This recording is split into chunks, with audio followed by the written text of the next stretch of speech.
Damos muchas gracias al Señor por esta oportunidad que nos da en esta mañana una vez más de poder reunirnos, de poder congregarnos para ser edificados alrededor de su palabra.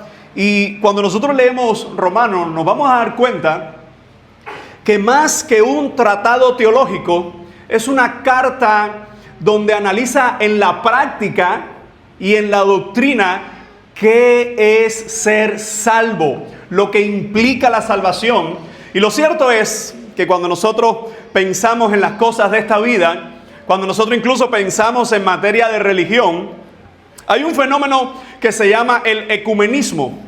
Hay un fenómeno que se llama el ecumenismo, e incluso en Cuba ya lleva varias décadas. Y este movimiento es evidentemente una facción religiosa que busca, y escuche bien, la unidad entre las distintas iglesias.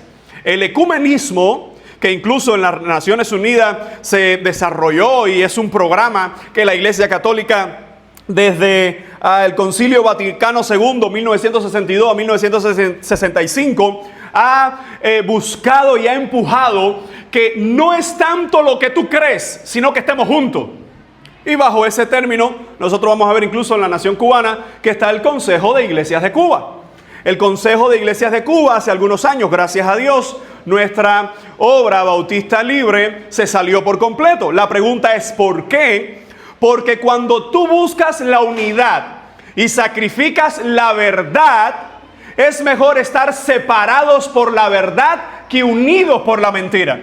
Y lo cierto es que el Consejo de Iglesias en Cuba, en su gran mayoría de congregaciones, te van a decir hoy, no es tan importante nuestras diferencias, lo más importante es que seamos uno. Lo cierto es que la palabra nos enseña que seamos uno, pero que seamos uno en la verdad de Cristo. Así que hay mucha gente hoy que te pudiera decir, yo creo que estoy en la verdad, mi denominación está en la verdad, o mi religión es la verdadera. Y lo cierto con este tema, hermano, que cuando nosotros hablamos o pensamos en lo que es el ecumenismo, nos vamos a dar cuenta que hay muchos factores de la iglesia a nivel mundial, pero sobre todo en Cuba, que pueden vender sus principios, que pueden sacrificar la doctrina del evangelio, porque no, lo importante es que estemos unidos bajo una falsa unidad, porque la verdadera unidad es solo la que se logra por medio del cuerpo de Cristo, por medio del perdón de Cristo, por medio de la misericordia de Cristo.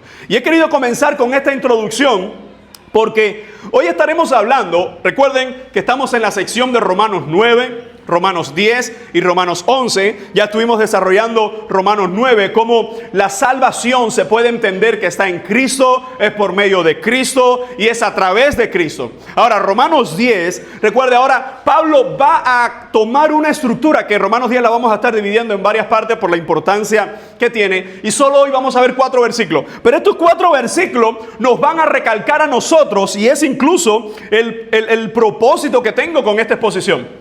Con esta exposición, lo que quisiera lograr es poder mostrar la suficiencia de la salvación en Cristo. Y que aunque tú tengas una religión, que seas sincero, que tú creas que estás de acuerdo a los parámetros de tu religión, de tu fe o de tu creencia, si no es por medio de Cristo, por la palabra de Cristo y a través de Cristo, pues entonces puedes encontrarte perfectamente equivocado. Amados hermanos, mucha gente hoy que cree ser creyente, cuando parta de esta vida, se presentará a Dios y se encontrará con la mayor y más terrible situación de su vida. Porque hay mucha gente, y aunque he hablado de religiones, he hablado de creencias de forma general, yo te pudiera decir que incluso hay gente dentro de las congregaciones que están perfectamente equivocados, que creen tener un estilo de vida religioso, y puede ser que tú seas sincero con la religión, pero y aún así te encuentres perfectamente equivocado. Así que bajo este título vamos a estar viendo hoy, este es el bosquejo que he preparado para todo el capítulo 10. Hoy solo nos vamos a centrar en los primeros 4 versículos, que lleva el mismo subtítulo, el autoengaño de Israel frente al evangelio. La semana próxima estaremos hablando la explicación del evangelio, para después hablar la predicación del Evangelio y en último lugar de esta sección del capítulo 10, el rechazo de Israel frente al Evangelio. ¿Y por qué he puesto este bosquejo? Porque quiero que notes algo. Aunque hoy nos vamos a centrar en los primeros 4 versículos, si se da cuenta, la primera idea que va a hablar Pablo es el autoengaño de Israel frente al Evangelio, y las otras 2 ideas tienen que ver ¿con qué? Con el Evangelio, ya sea el contenido del Evangelio o ya sea la predicación. ¿Y a dónde va a volver Pablo en los últimos versos? Una vez más, al rechazo de Israel. Es decir, el tema evidentemente está tocando a la nación de Israel por una parte y el Evangelio por la otra. Así que bajo el título Perfectamente Equivocados, quiero estar desarrollando en esta mañana la exposición y veamos sin más la primera definición que encontramos aquí, el autoengaño de Israel frente al Evangelio, y quiero hablar de del primer versículo. Pablo anhela y ora por la salvación de Israel. Antes de eso, si puedes remitirte conmigo por favor al capítulo 9, versículo 1. Dice, verdad digo en Cristo, no miento, y mi conciencia me da testimonio en el Espíritu Santo que tengo gran tristeza y continuo dolor en mi corazón, porque deseara yo mismo ser anatema, separado de Cristo, por amor a mis hermanos, los que son mis parientes según la carne, que son israelitas, de los cuales son la adopción, la gloria, el pacto, la promulgación de la ley, el culto y las promesas, de quienes son los patriarcas y de los cuales según la carne vino Cristo, el cual es Dios sobre todas las cosas, bendito por los siglos, amén. ¿Se dan cuenta que en esta sección que hemos llamado Entendiendo la Salvación, desde Romanos 9, 10 y 11, cuando Pablo introduce esta sección, que es toda una sección de 3 capítulos, él comienza el tema, me duele el corazón, porque mis hermanos, evidentemente, según la carne, los israelitas, a pesar de tener un trato especial de Dios, a pesar de tener la ley, las promesas y toda esa relación que Dios nos ha dado, los patriarcas, la adopción, a pesar de todo eso, mis hermanos, por lo que Pablo va a desarrollar, están completamente perdidos. Así que Pablo, después de hablar del dolor que tiene en el corazón por la nación de Israel, pasa después a hablar de la salvación, cómo Dios ha escogido tanto de los gentiles como dentro de los judíos, gente para que sean su pueblo. Ahora Pablo en el capítulo 10 vuelve a retomar la temática de Israel, ¿sí o no? Vuelve a tomar el tema y ¿qué nos dice ahora? Hermanos, ciertamente el anhelo de mi corazón y mi oración a Dios por Israel es para... Entendamos por un momento cómo el versículo 1 comienza con qué calificativo. Hermanos. ¿Por qué Pablo se refiere a hermanos? Número 1. Número 2. ¿A quién se está refiriendo con ese calificativo de hermanos en su carta? Número 1. ¿Por qué se refiere? Bueno, el por qué tiene que ver con qué. Cuando tú llamas hermanos, ¿cómo nosotros somos hermanos? ¿Cómo nosotros podemos llamarnos unos a otros hermanos? Porque por medio de Cristo, ¿qué tenemos? Salvación. Perdón de nuestras almas, tenemos su Espíritu Santo, tenemos un Padre en común, que es nuestro Padre Celestial, tenemos un cuerpo que es la iglesia. Entonces cuando Pablo dice hermanos, evidentemente está declarando ese afecto íntimo que le está escribiendo a una iglesia en Roma, que el grupo étnico de la iglesia de Roma, hemos hablado durante todo este año, tenía que ver con qué. ¿Eran qué? ¿Qué eran los romanos? ¿De qué nacionalidades tenían? ¿O qué trasfondo étnico tenían? Sí, de todos los lugares demasiado, muy profunda esa respuesta. 100-0. Ahora sí, eran un grupo judíos convertidos al evangelio, y los otros eran gentiles. La forma más sencilla de decir, eran de muchas naciones, pero si no eres judío, tienes el trasfondo, por lo menos en el mundo conocido, en las tierras bíblicas, para donde se desarrolla el Nuevo Testamento, está hablando de quién o de quiénes. Nos está hablando evidentemente de la nación gentil. Es decir, Pablo le está diciendo a gentiles que se han convertido al evangelio, y le está diciendo a judíos que se han convertido al evangelio, hermanos, ciertamente el anhelo de mi corazón, ya lo dijo en los versículos anteriores en el capítulo 9, y mi oración a Dios por Israel es para... Fíjense todas las cosas que nosotros podemos ver en este versículo, y es que la intercesión de Pablo es una prueba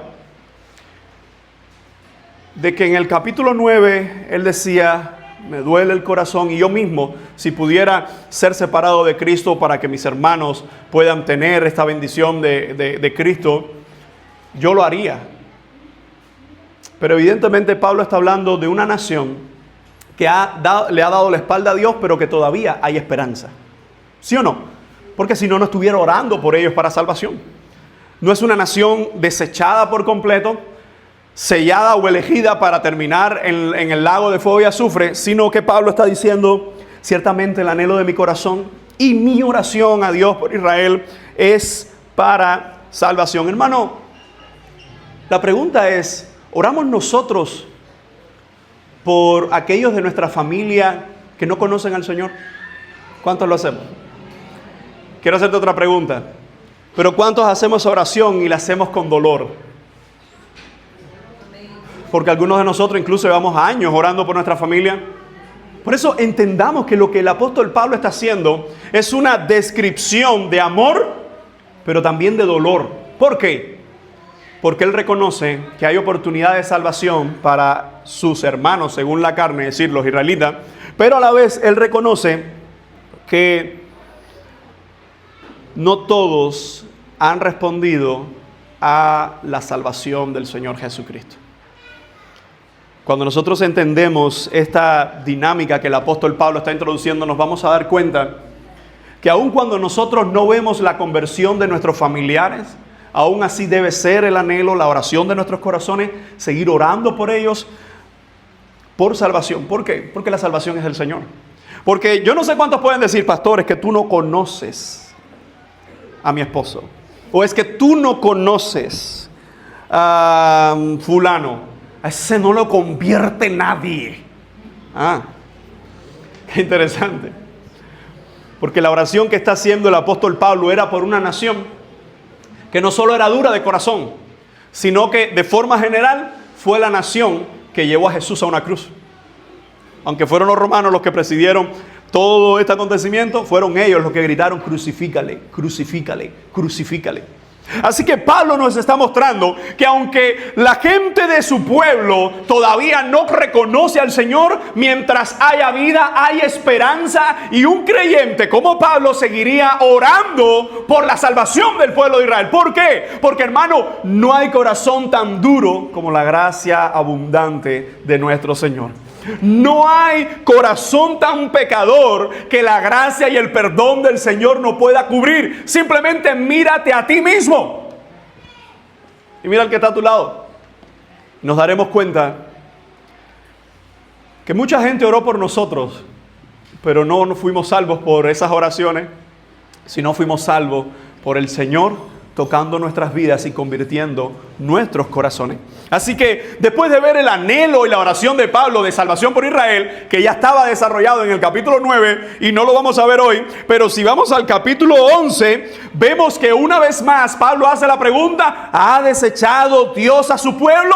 En ninguna manera. Evidentemente, capítulo 9, 10 y 11 tiene que ver con tres palabras: salvación, judíos y gentiles. Los tres elementos nos van a explicar a nosotros cuál es el trato de Dios para con los hombres, independientemente de la nación que seas o la trascendencia étnica que puedas tener. Así que en primer lugar estamos viendo en este autoengaño de Israel que Pablo anhelaba la salvación por su pueblo. Hermano, aunque la Biblia nos habla de algunos pecados que lleguen a ser como blasfemia contra el Espíritu Santo, como apostasía y pecados que jamás van a tener una reversión, es decir, que no va a haber oportunidad de arrepentimiento, nosotros no sabemos quiénes pueden caer o estar en esa situación. Por eso nuestra oración debe seguir siendo: Señor, te pido por la salvación de ellos. Señor, te suplico por la salvación de ellos. Aunque a veces nosotros, en nuestros corazones pecaminosos,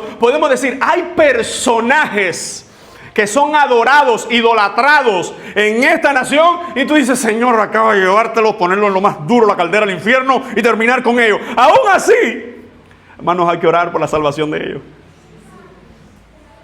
Porque la salvación tú y yo no la damos, simplemente la recibimos por gracia.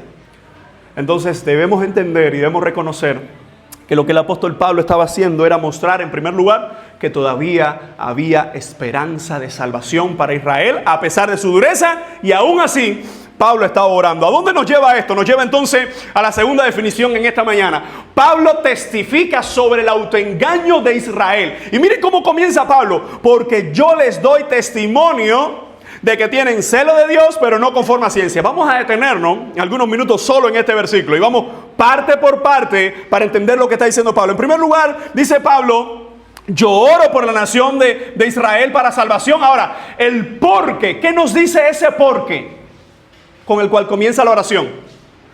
Ese por qué, ¿qué te dice? Un argumento o una explicación. Estoy orando por la salvación de ellos, y ahora te va a decir por qué. ¿Por qué está orando por la salvación de ellos? Dice: porque yo les doy, y vamos a marcar aquí algunas palabras. Dice: yo les doy testimonio. ¿Qué significa ese término testimonio? ¿Qué significa testimonio? Evidencia de lo que se dice. ¿Qué más significa la palabra testimonio? ¿Cómo?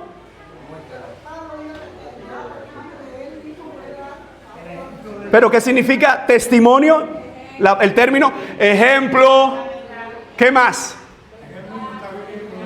Que él mismo estaba viviendo eso. Bueno, yo pienso que si se habla de la práctica de Israel, que él lo había vivido.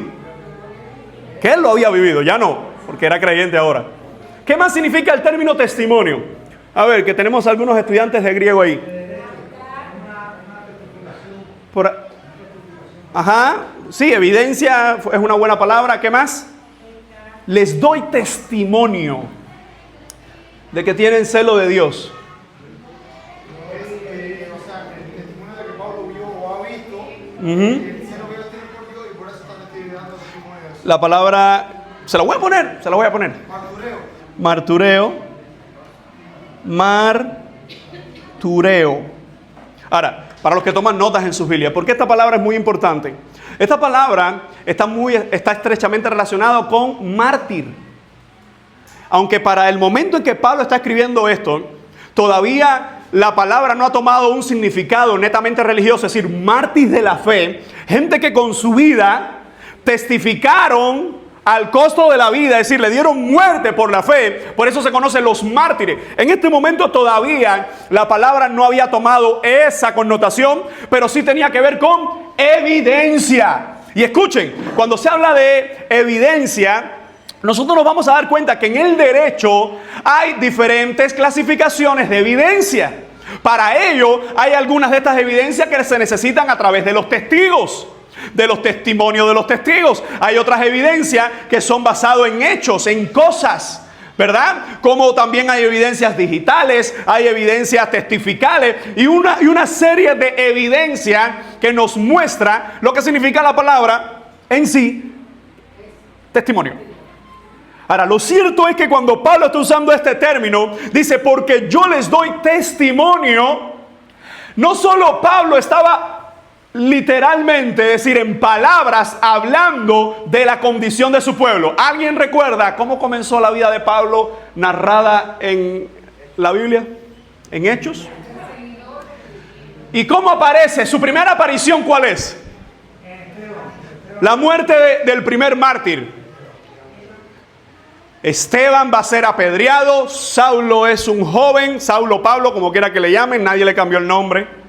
Eso se lo inventó la gente, eso no está en la Biblia. Simplemente Saulo es un nombre hebreo, Pablo es un nombre griego. Es como decir Pedro, Peter. Es el mismo nombre con diferente pronunciación dependiendo de la nacionalidad. Así que Saulo Pablo aparece en Hechos capítulo 7 y está aguantando los vestidos de los que van a apedrear, los ancianos que están ahí para apedrear a Esteban. Después aparece pidiendo cartas para perseguir a los creyentes. ¿Y qué es lo que nos dice eso? Que Pablo ahora dice: yo les doy testimonio de qué. Dice de que tienen celo de Dios. Y cuando va a definir Pablo el celo de Dios, amado hermano, Pablo sabía lo que era tener el celo. La palabra griega para celo es ese aferramiento a algo que no necesariamente tiene que ser un celo negativo, sino que es estar tan aferrado a algo que haces cualquier cosa por defenderlo, por cuidarlo, por sostenerlo. Pudiera ser en este caso un fanatismo, aunque recordemos que no siempre en la Biblia se usa celo en sentido negativo. De hecho, cuando Jesús en aquella limpieza al templo hizo su azote de cuerda, la gente dijeron, mira, se acordaron de Jeremías, mira cómo el celo por su casa, por la casa de Dios, lo consume. Entonces no era un celo, el celo no es bueno ni malo, depende de quién lo experimenta y en base a qué lo experimenta. Así que cuando Pablo está diciendo, yo les doy testimonio, en otras palabras está diciendo, en palabras, pero también en conducta. Porque ¿qué hizo Pablo en su celo de Dios? Es decir, en su aferramiento a agradar a Dios. ¿Qué hizo Pablo? Pidió carta a los ancianos de Jerusalén. ¿Cartas para qué? Para perseguir, asolar y obligar a los creyentes o a los cristianos que blasfemaran el nombre de Cristo. Pero por eso pide cartas, porque era un asunto religioso. Así que cuando nosotros vamos al libro de los Hechos 26, nos vamos a dar cuenta que el apóstol Pablo, él cuando da el testimonio de quién era él antes de Cristo, él dice, yo era un perseguidor de la iglesia. Pero lo interesante es esto, que Pablo perseguía a la iglesia creyendo que lo estaba haciendo mal. No, todo lo contrario. Él creía que mientras perseguía a los cristianos y los sacaba de sus casas y la gente temía y los arrastraba y los obligaba a blasfemar, porque algunos dicen, no, él mataba a cristianos. No hay evidencia escritural de que haya matado a nadie. Lo que sí tenemos es la descripción del mismo, incluso que los obligaba a blasfemar el nombre del Señor. Y es decir, la descripción bíblica de Lucas en el libro de los Hechos es que Pablo tenía tal celo, y voy a poner ahora celo entre comillas, porque no era celo según el evangelio, sino era celo según la religión de los hombres. Y en su celo, ¿qué hacía Pablo? Pensando que agradaba a Dios, perseguía a cristianos. Es decir, que podemos darnos cuenta que Pablo era un religioso comprometido, pero extremadamente comprometido con su religión. Pero estaba perfectamente equivocado. Hermano, no es suficiente que tú creas que lo que haces o dejas de hacer o piensas está agradando a Dios. Pablo, mientras arrastraba a los creyentes, decía, gracias Señor, gracias, porque esto me enorgullece, porque soy extremadamente celoso de tu voluntad. Y cuando Pablo tiene el encuentro con Jesús de Nazaret, ¿cuáles son las primeras palabras que Jesús le dice? Saulo, Saulo, ¿por qué me persigues? ¿No te has dado cuenta que lo más ridículo es que el buey le dé patada a aquel que lo pincha? O nuestras versiones dicen, dura cosa te es dar coces contra el aguijón. Y para los que no entienden eso, simplemente el Señor le está diciendo, ¿por qué me estás persiguiendo? Porque es contra mí con quien has desatado toda tu furia y toda tu ira. Amados hermanos, cuando Pablo dice, yo les doy testimonio, él dice, miren mi vida, miren lo que yo era, miren a dónde yo llegué en mi maldad y en mi estructura religiosa.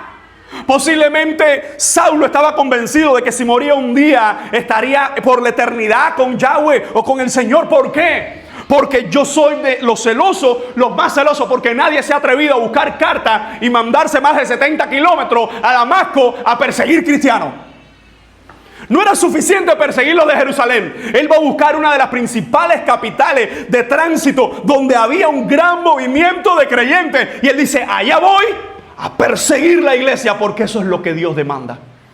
Hermano, mucha gente bajo el título, esto es lo que Dios quiere, ha matado naciones.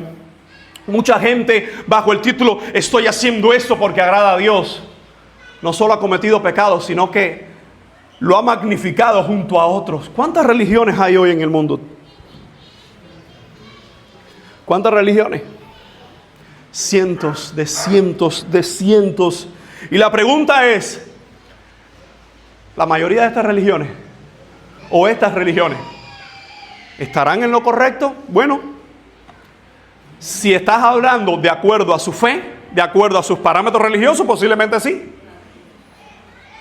Pero a pesar de que sean extremadamente religiosos, a pesar de que su testimonio de vida ellos crean que es el que agrada a Dios, pueden encontrarse perfectamente equivocados. Porque el patrón del evangelio no lo definen nuestros estilos de vida y nuestras mentalidades de lo que creemos. Si lo que tú crees no es lo que Dios dice, no me interesa lo que tú crees.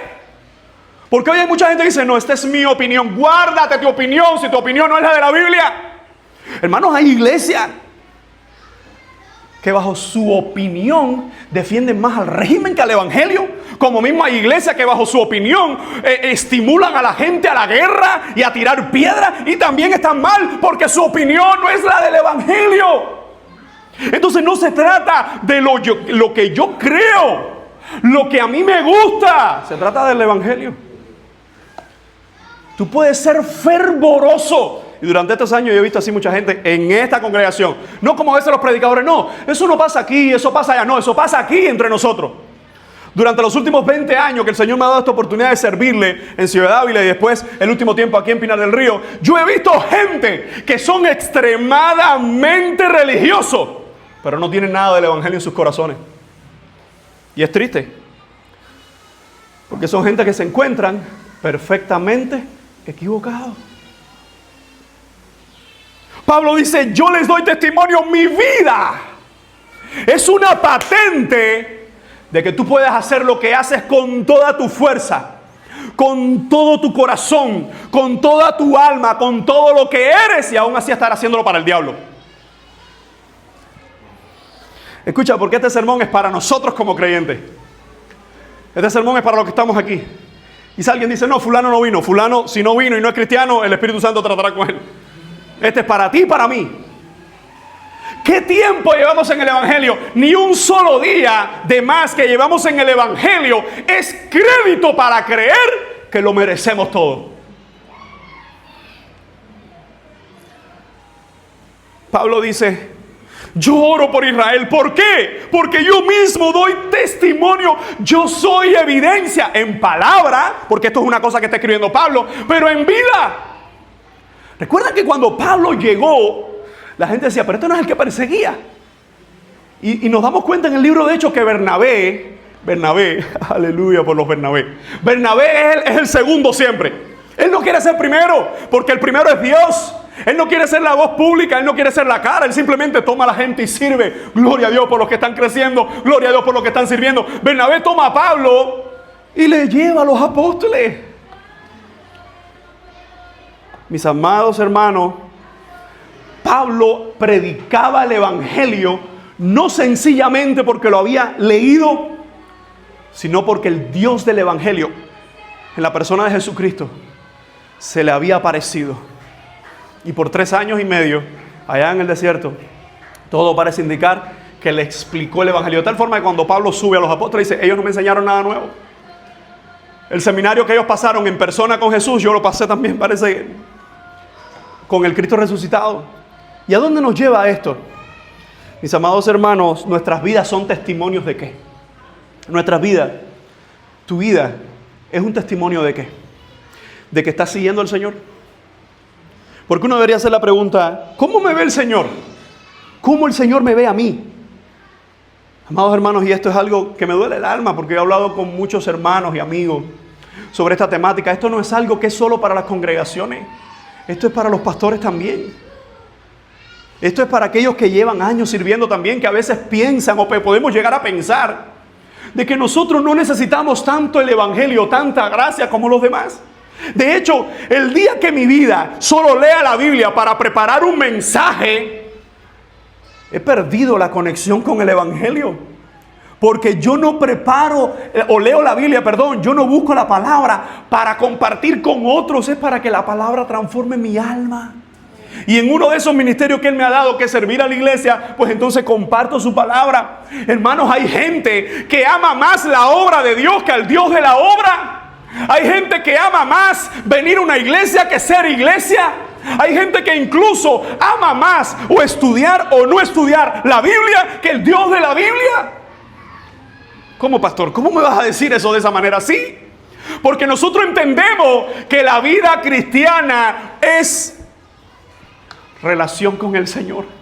Puedes tener conocimiento, puedes tener práctica, incluso puedes parecerte a un cristiano y a estar perfectamente equivocado. Un día todo esto va a pasar. Y la pregunta es, ¿dónde pasarás la eternidad? En estos días leí una frase que me encantó de Billy Graham. Cuando por allá por 1970, por los 70, cuando el hombre puso por primera vez, cuando el hombre puso un pie en la luna, Billy Graham, una de sus predicaciones, él dijo: es interesante cómo la humanidad se asombra porque un hombre puso un pie en la luna.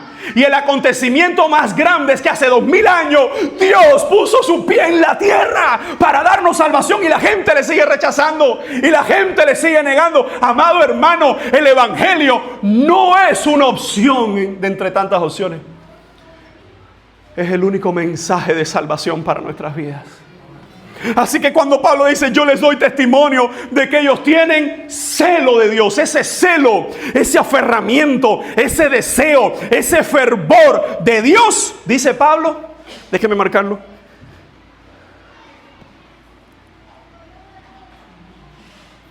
¿Qué dice? Pero no conforme a ciencia. El único problema con esta traducción es que la palabra ciencia hoy tiene otro significado de cuando Pablo la escribe.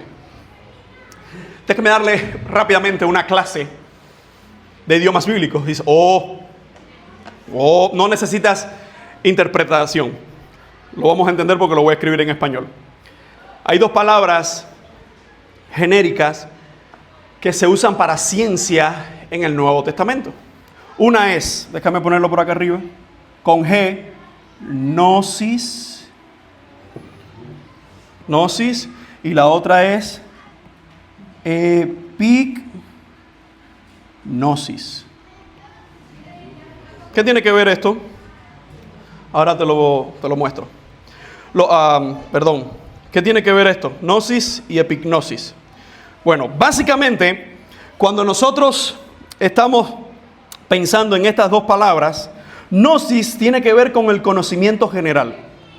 Es decir, gnosis nos va a hacer referencia a nosotros, disculpen ahí rápidamente. Gnosis va a hacer referencia, se fue la palabra de ahí, no importa, gnosis y epignosis. Gnosis es un conocimiento de algo, pero epignosis es un conocimiento amplio, completo. No es lo mismo cuando tú tienes un titular de algo, oye, pasó esto, a cuando tú tienes toda la evidencia y toda la información. La palabra que está usando el apóstol Pablo aquí es epignosis. Es decir, otras traducciones dicen: yo les doy testimonio de que tienen celo de Dios, pero no conforme a un conocimiento pleno. La cuestión, quiero que lo vean así. Los judíos o los israelitas, según el capítulo 9, ¿qué tenían ellos? Tenían la ley, el espíritu de adopción. ¿Qué es el espíritu de adopción? Bueno, las promesas a través de Abraham, Isaac, Jacob. Tenían un trato especial de Dios para con ellos. Tenían patriarcas, tenían una historia de Dios guardándole. Y en medio de todo eso, Pablo dice: yo les doy testimonio, mi vida era así, de que ellos tienen celo de Dios, pero no es conforme al conocimiento pleno. La pregunta es, ¿cómo una persona puede tener el conocimiento pleno al que el Pablo se refiere aquí? Para eso nos llevaría, ¿qué es ese conocimiento pleno? Porque no es información de la palabra, porque ellos se sabían la Tanakh, es decir, los 39, lo que nosotros llamamos Antiguo Testamento, ellos se lo sabían, los 22 libros de la Tanakh. ¿Qué significa entonces lo que Pablo nos está diciendo? Pero no conforme a ciencia, es decir, no conforme a epignosis, a un conocimiento pleno. La pregunta es, ¿cómo uno puede tener conocimiento pleno de Dios? Por méritos humanos, ¿no es verdad? Mientras más estudias, más conocimiento pleno de Dios llegas a tener, ¿sí o no? No.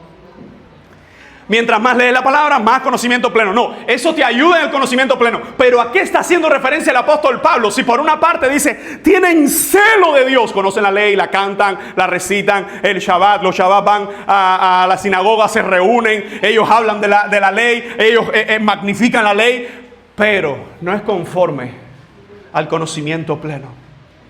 ¿Qué es entonces el conocimiento pleno? ¿Ah?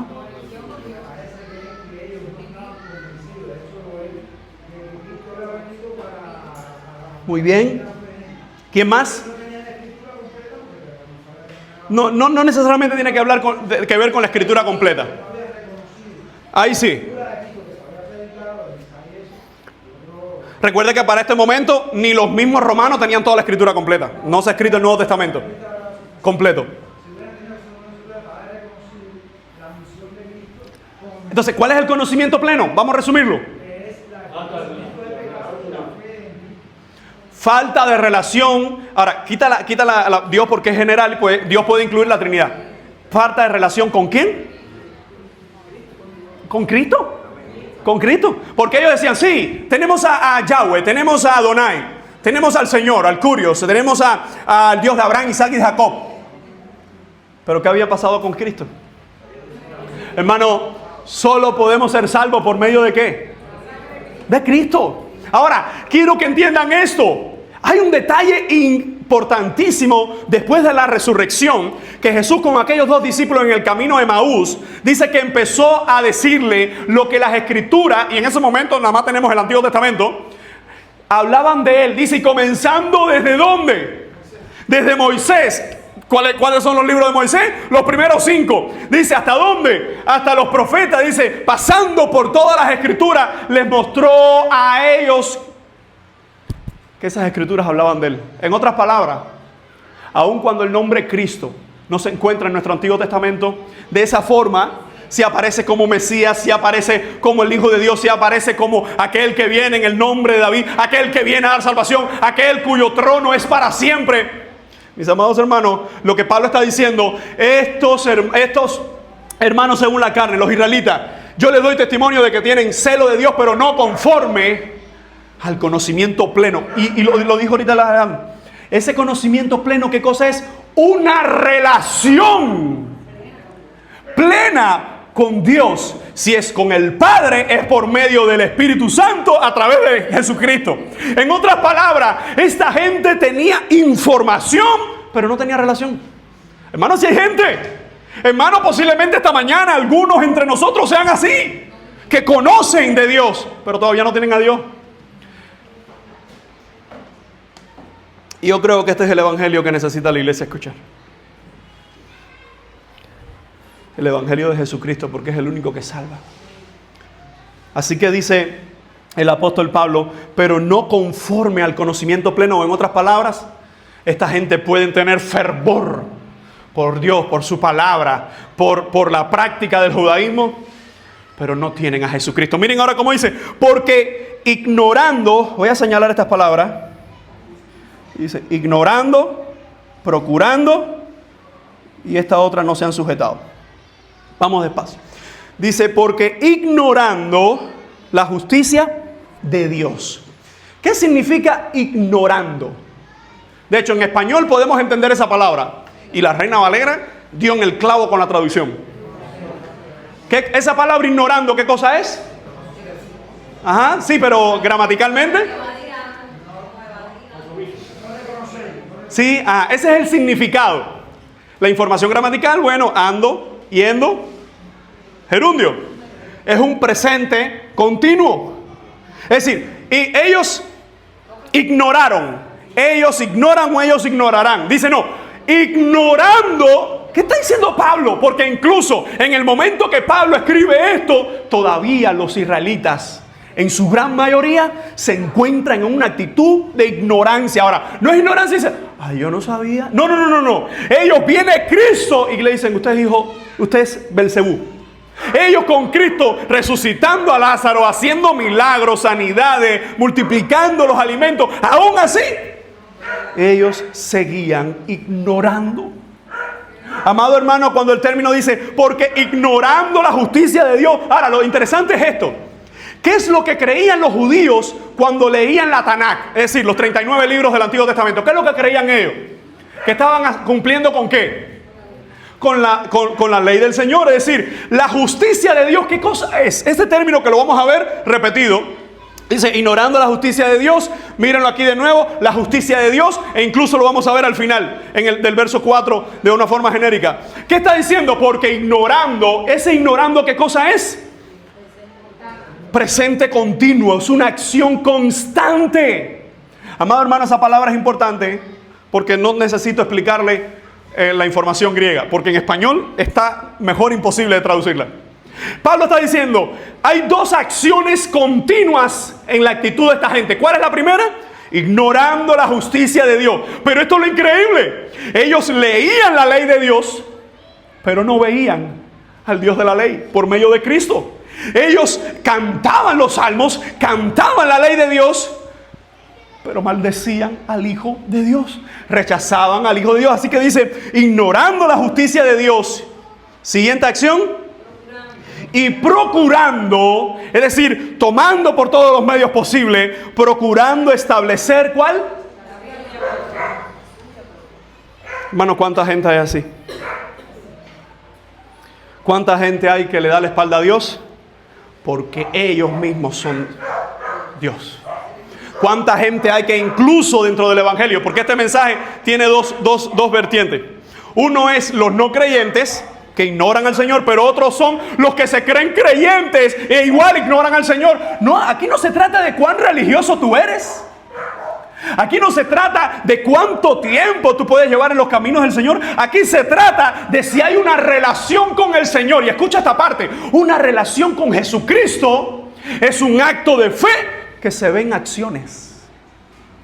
En otras palabras, los católicos manipularon esto. Tú tienes que llevar a cabo acciones para ser salvo. No, los salvos, por evidencia del Espíritu Santo en el corazón para salvación, obrarán en fe. ¿Y eso significa que estaremos libres de errores? No, para nada. Significa que aun cuando fallemos, significa que aun cuando caemos, aún así seguiremos diciendo, Señor, ayúdame. Ayúdame porque quiero agradarte. Mis amados hermanos, lo que Pablo nos dice, ignorando la justicia de Dios y procurando establecer la suya propia. Claro, yo esto lo veo hace muchos años, lo escuché cuando era bien pequeño. Que alguien nos dijo en algún lugar, de verdad que no recuerdo, si sé que era muy pequeño. Dios creó al hombre para estar en una perfecta relación con el hombre. Cuando el hombre pecó contra Dios, el vacío de su alma, que antes no estaba vacío, sino que era una relación con el Señor, ahora ese vacío de su alma, el hombre, aunque diga que no, siempre lo intentará llenar con algo o con alguien. Por eso es que tenemos religiones hoy. Por eso es que tenemos idólatras hoy. Por eso es que tenemos ateo. Porque incluso el ateo, que es ateos, el que dice no tener Dios, ya eso se convierte en un estilo que llena ese vacío. No tengo a Dios, no necesito a Dios, no existe Dios. Y ese sistema es el que, con ese sistema de pensamiento, con esa filosofía, es con la que intenta llenar su alma. Y amado hermano, hay dos tipos de gente perdida. Los que no tienen a Dios y los que creen tener a Dios y aún así no lo tienen. O en otras palabras, los no religiosos e incluso los religiosos. Porque la vida cristiana al final se convierte en una transformación por el Evangelio. No en una repetición de ritos o práctica de cosas que tenemos que hacer para demostrar que somos cristianos. Mis amados hermanos, lo que Pablo nos dice, ignorando la justicia de Dios y procurando establecer la suya propia, ¿qué es lo que dice una vez más? No se han sujetado a la justicia de Dios. Esa palabra es un pasivo, que lo que significa que la acción está recayendo sobre el sujeto. Y esa palabra está en un tiempo pasado, en un aoristo. Lo que está diciendo, ellos están en una actitud constante de ignorancia a Dios. Están en una actitud constante de procurar establecer su propia justicia. Pero evidentemente muestran que en el pasado no se sujetaron. Te lo voy a decir de otra forma. El Evangelio llegó a ellos a través de la persona de Cristo. Y aún así rechazaron a Dios, rechazaron la justicia de Dios por medio de Cristo ¿Y qué establecieron? La suya propia. Mis amados hermanos, ¿cuánta gente puede estar así hoy? Que su vida es una apariencia del cristianismo, pero no es una realidad. Que su vida es una mentira que solamente engaña a los de afuera. Pero lo real y lo más cierto es, hermano, yo he visto, y esto lo digo con dolor en mi corazón, a veces hasta en nuestro grupo de WhatsApp,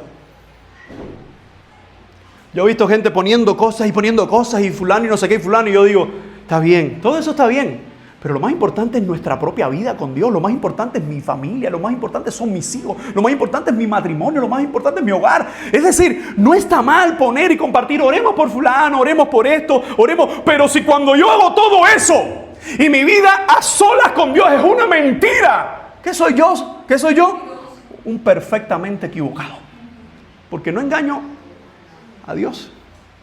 Hermano, hay gente que peor que jugar con candela, que creen que están jugando con Dios, con un Dios de ira. Porque claro que aquí nosotros hablamos siempre desde dos facciones: el Dios de ira para los impíos, el Dios de misericordia para los que hemos creído y los que hemos visto su evangelio. Pero hay gente que incluso dentro de las congregaciones que piensa que pueden jugar con Dios, que piensan que pueden tener dos vidas, una aquí y una en el trabajo, que piensan que pueden tener dos vidas. Como a veces la gente dice, bueno, ¿qué hacen ustedes cuando van a bautizar en agua? Nada, compartimos enseñanza y por su testimonio, por el testimonio que vemos y percibimos, decimos, es una persona nacida de nueva. Pero si nos engaña y no es nacida de nueva y viene con otro sentimiento, con otras cosas, aún así terminará en el infierno. Hermano, siempre el religioso perfectamente equivocado termina perdiendo él, no el evangelio. Es cierto que hay gente que trae tropiezos a la iglesia, pero Dios no pasará por alto al que es piedra de tropiezo, ni al que hace tropezar a otros. Aun cuando Dios no desata su ira sobre nuestros pecados no confesados o no arrepentidos, aún así su ira no es que tarda, es que su bondad retiene su ira, pero su ira llega. ¿Y esto es un mensaje de miedo? No, es un mensaje para darnos cuenta del grupo étnico que tenía la promesa de Dios, que eran los más religiosos del mundo conocido, porque tenían la religión hebrea y estaban perfectamente equivocados. Así que lo que el apóstol nos está diciendo es, esta nación, ignorando voluntariamente y procurando ser ellos su propia medida, su propia regla, no se han sujetado a la justicia de Dios. ¿Y por qué no dice no se han sujetado? Porque cuando el evangelio llega a nosotros, hay dos caminos. El camino de vida eterna, que el hombre responde en fe, pero está el camino de endurecimiento, que el hombre dice no. Tú y yo, que estamos aquí, posiblemente muchos de nosotros estuvimos rechazando. Algunos desde la primera que nos presentaron a Cristo vinimos a Él, gloria a Dios. Pero otros que rechazamos una. ¿Hay alguien de ese grupo que rechazó 1, 2, 3, 4, 5? Mira, gloria a Dios, porque no se trata hoy de cuántas veces le rechazaste, sino de que hoy eres salvo por su gracia. Pero el que está en esa condición de ignorancia continua y de procurar establecer su propia justicia, fuego eterno recibirá según la palabra.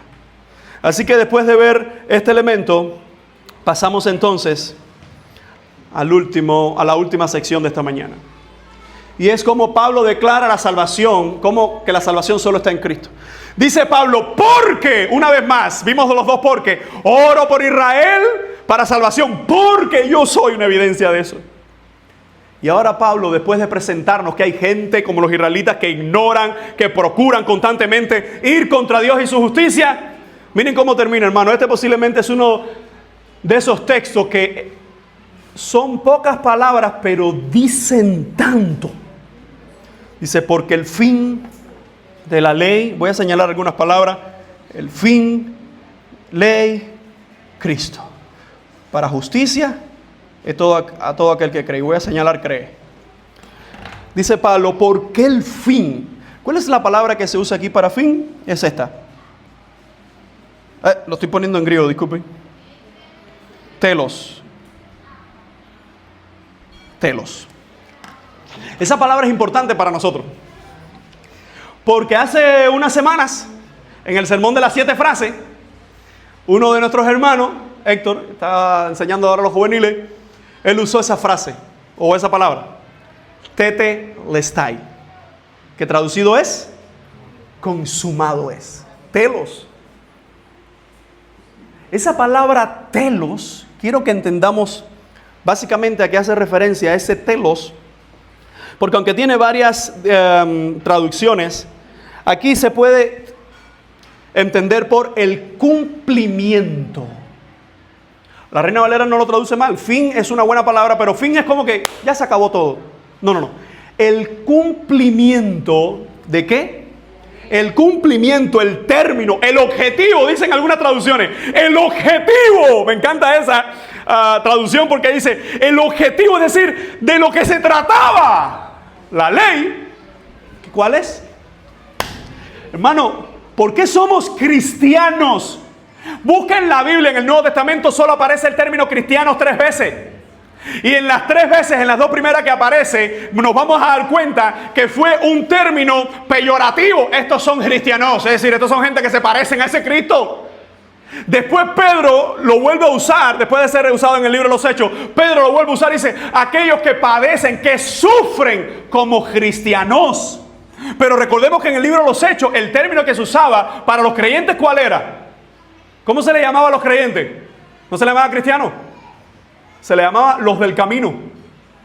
Los del camino. ¿Por qué? Porque evidentemente, es decir, literalmente no había un templo físico y ellos andaban por el camino predicando a Cristo. Así que los del camino, los del camino, los del camino. Y el término cristianos para el siglo II, después de tanta persecución y tanta masacre, era un término despectivo. Cuando te decían en el primer siglo cristiano o en el segundo siglo cristiano, todavía era un término doloroso. Cuando en el edicto de Milán se estableció el cristianismo como religión oficial, entonces ahora cristianos era un término de gloria. Pero en el contexto que se usa cristianos en la Biblia, es un contexto de persecución. Es un contexto de adversidad. Mis amados hermanos, es el Evangelio. Por eso cuando hablamos de Cristo, Él es el camino, no hay otro. ¿Pero qué camino? El camino al Padre, pero es un camino de sufrimiento. Porque no se trata de lo que quiero, de lo que deseo, de mi placer. Se trata de Cristo. Porque el fin de la ley, es decir, el objetivo, el cumplimiento de la ley. En otras palabras, ¿para qué se escribió el Antiguo Testamento? Para mostrarnos a Cristo. ¿Cómo? Sí. Entonces los israelitas con el Antiguo Testamento, yo siempre menciono esto y siempre pongo la cláusula porque nunca un israelita, nunca Jesús, nunca los apóstoles usaron el término Antiguo Testamento. Ellos decían la Tanakh, Torah, es decir, la ley, Neviín, los profetas, Ketubín, los escritos. La ley, los profetas y los escritos, lo que nosotros le llamamos Antiguo Testamento. Pero eso fue después del siglo II, nadie le llamó así en el primer siglo. Pero esa Tanakh, y yo tengo que decir de nuevo Antiguo Testamento porque alguien dice, ¿Tanakh? ¿Tanakh? ¿Dónde es Tanakh? ¿Dónde es Tanakh? No sea que alguien se me pierda, siempre hay alguien que da un cabezazo. Esa Tanakh, esos 39 libros, que ellos lo dividían en 22 libros porque unían varios de ellos, esos 22 libros nos van a mostrar a quién. ¿A quién? Busque conmigo rápidamente, por favor, Mateo 5:17. Mateo 5:17. Miren lo que Cristo mismo dijo de la ley. Mateo 5:17 dice de esta forma: no penséis, recuerden que esto está dentro del Sermón del Monte, no penséis que he venido a catalúo, a romper, a quebrar, a separar la ley. Y me encanta la palabra que se usa aquí en el idioma original porque eso tiene una idea de lo que hizo Moisés en el Antiguo Testamento con las tablas. Las lanzó y se quebraron porque eran de piedra. Jesús está diciendo, no piensen que yo vine a romper la palabra. Dice, no he venido para catalúo, o iba a decir para romper, para partir en trozos, sino para pleró, es para llevar a su propósito. En otras palabras, el objetivo de la ley es Cristo. En cuanto a la ley, no vino a romperla. ¿Vino a qué? a cumplirla. Por eso Juan, aquel hombre de Dios, cuando ve por revelación al Hijo de Dios, dice: tú me tienes que bautizar a mí, yo no puedo bautizarte a ti. ¿Qué dice Jesús? Hazlo porque hay que cumplir con toda ley. Porque Jesús no estaba siendo bautizado para reconocimiento de pecados, sino para cumplimiento de la ley, comenzando su ministerio público. Así que fíjense entonces cómo el texto dice, el 18, porque de cierto os digo que hasta que pasen el cielo y la tierra, ni una jota ni una tilde, ni jota ni tilde hay en hebreo ni griego. Lo que está diciendo, para que la palabra más pequeña y el símbolo más pequeñito de la ley se cumpla. En otras palabras, lo que Jesús está diciendo, el símbolo más pequeño de la ley y la letra más pequeña de la ley tiene importancia porque todo se cumplirá. De manera que cualquiera que rompa cada uno de estos mandamientos muy pequeños, y así enseña a los hombres, muy pequeño será llamado en el reino de los cielos. La pregunta es, ¿a quién estaba siendo dirigida esta enseñanza? ¿A quién? Miren el capítulo 5, a una multitud, y en esa multitud están los discípulos, pero también están muchos más que se han acercado a él. Judíos, israelitas. Es decir, que cuando Jesús en su ministerio terrenal habló de la ley, dice: yo no vine para romper la ley. Hermano, hay gente que tienen una Biblia a preferencia. Y voy a aclarar rápido esto. Hay gente que tiene una Biblia y dice: esto sí, esto no. Esto sí, esto no. Este libro sí, esto no.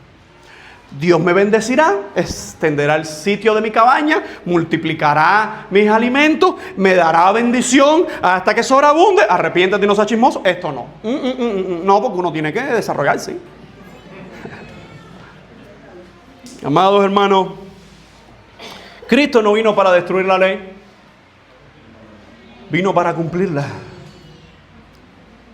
Y el otro texto que quisiera leer para entender esto es Pablo mismo hablándole a una iglesia que estaba volviendo a la ley y estaba dejando de nuevo a Cristo, y es Gálatas 3:24, para que entendamos una vez más esta frase, porque el fin, el objetivo de la ley.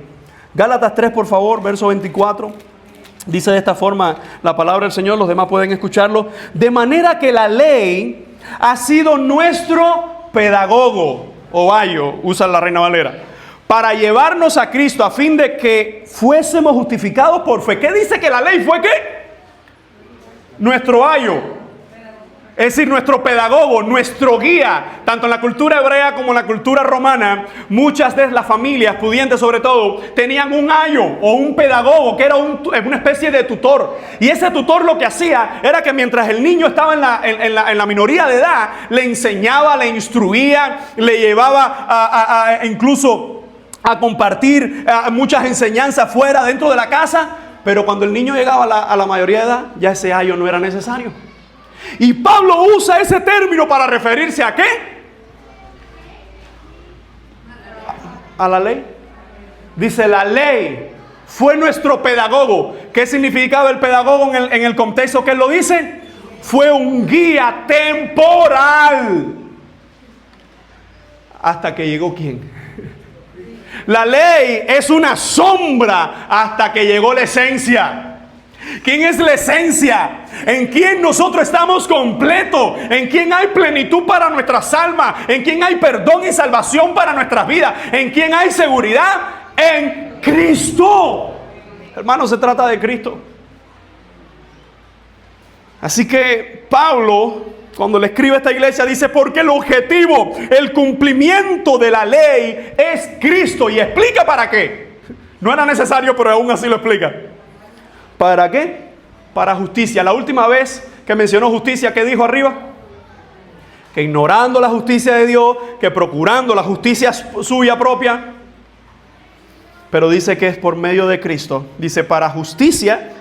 El término dikaiosune es esa justificación que el hombre puede recibir solamente por el Señor.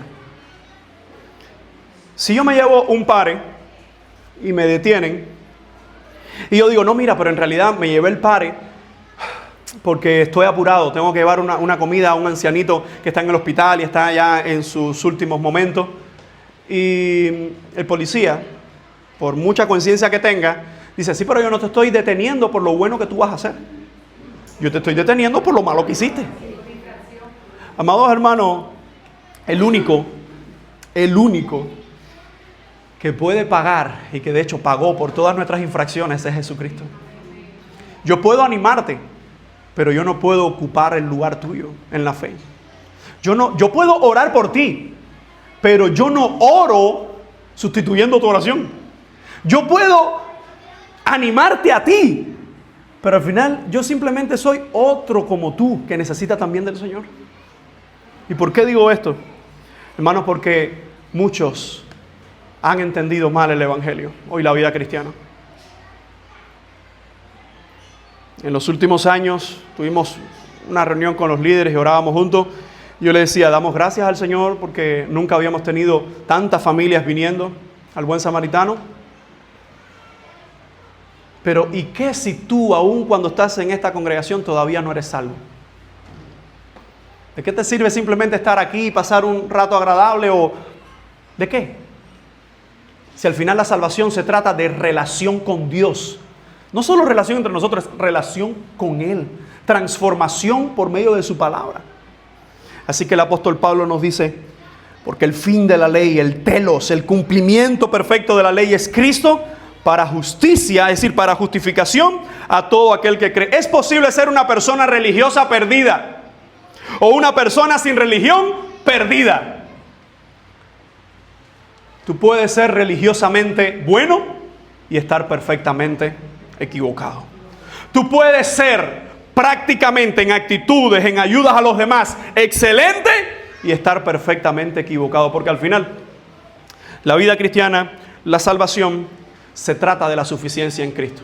Anoche tarde mi esposa y yo hablábamos y ella terminaba de ajustes de su devocional. Y ella siempre me pregunta esto. Ella sabe que yo estoy predicando en Romanos, sabe las secciones, pero ella siempre me hace una pregunta que yo me encanta que me haga esa pregunta, porque ella me dice, ¿de qué vas a predicar mañana? Yo a esa hora no puedo decirle todos los puntos, todas las explicaciones, telos, esto, lo otro, sino que tengo que decir en una frase coherente y que sea completa de qué voy a predicar, porque en base a eso, aunque ella tiene ya el texto, ella va a tomar entonces el orden del devocional.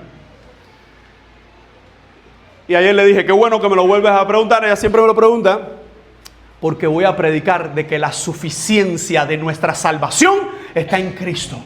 Que puede ser religioso, que puede ser una persona apasionada, una persona guerrera, como tantos sinónimos andan por ahí en medio de tantas congregaciones. Pero si no tienes a Cristo, estás perfectamente equivocado. Hermano, con esto quisiera concluir. ¿A dónde llegó la nación de Israel? Pablo ora por ellos y pide al Señor perdón para sus almas. Pide al Señor salvación para sus almas porque Él dice, yo fui como ellos. Yo también creía que hacía las cosas para Dios y las estaba haciendo contra Dios.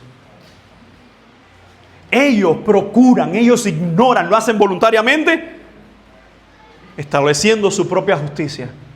Y la pregunta es, y cuando esta página pase, hermano, con esto termino.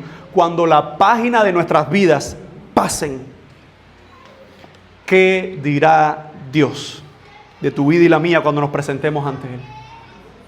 Te digo, hay dos cosas que dirá, o que puede decir. Una de dos, las dos no, una de dos. Una, bien, buen siervo y fiel. Lo poco fuiste fiel, lo mucho te pondré, entra al gozo de tu Señor. Pero hay otra que es la más terrible. Y es la que más va a impactar el corazón de muchos. Porque sí, uno está esperando a Cristo, es verdad que será glorioso y aún así no podemos explicar más porque será inexplicable para nosotros. De este lado no lo entendemos todo. Pero estaremos con Él. Pero y aquellos que cuando digamos, ¡aleluya! Apartaos de mí, hacedores de maldad, nunca te conocí. Pero si yo hacía esto, yo iba a la iglesia, pero si yo fui ese día a la convención, pero si yo oraba, yo leía la Biblia, yo visitaba, yo hacía. Y una vez más, fíjate, todo se trata de ti. Cuando la salvación no es en primera persona, es dirigida a la segunda persona. Tú me perdonaste, tú me guardaste, tú me sostuviste, tú me amaste, tú me guardaste y me llevaste. Se trataba de ti, por eso es que yo estoy seguro de mi salvación. Porque se trata de los méritos de Cristo, no de los míos. Yo quisiera hacer una oración. Pero es una oración